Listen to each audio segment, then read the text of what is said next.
الكهرباء هتقطع عليك في نص الليل، ولو نزلت تشحن الكارت البلد مش امان. الكهرباء قطعت والمسلسل شغال. اعلان غير موفق تماما من فودافون.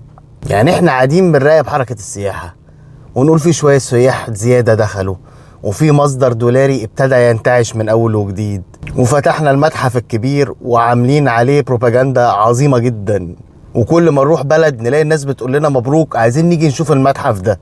وتفتح تيك توك تلاقي اجانب كتيرة مبسوطين وهم بيتمشوا في البلد بالليل، يقول لك احنا نازلين بالليل والدنيا امان وبنات لوحدهم. ده حتى الكلاب اللي في الشارع الناس ابتدت تبقى مبسوطة بيهم وتاكلهم. تقوم تيجي فودافون تهد الحكاية دي كلها. الاعلان بيبيع فكرتين غلط والاتنين اخطر من بعض.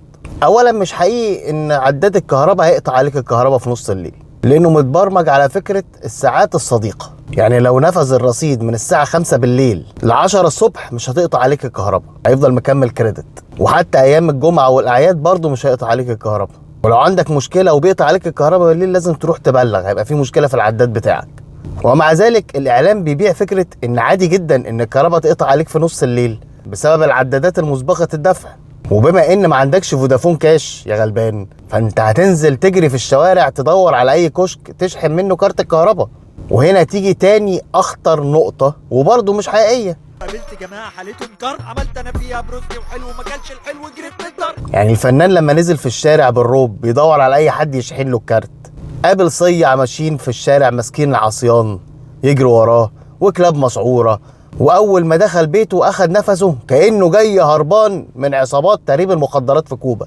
ده ناس في فكرة الامان. معلش يعني اكيد في حالات بتحصل بالليل والصبح يا سيدي، لكن لما تيجي تقيسها نسبة وتناسب، لما الاجانب يجوا من بره يقولوا لك احنا عايشين مبسوطين هنا وبنتفسح بالليل وتيك توكات كتيرة على فكرة، فلا احنا أأمن من بلاد كتير.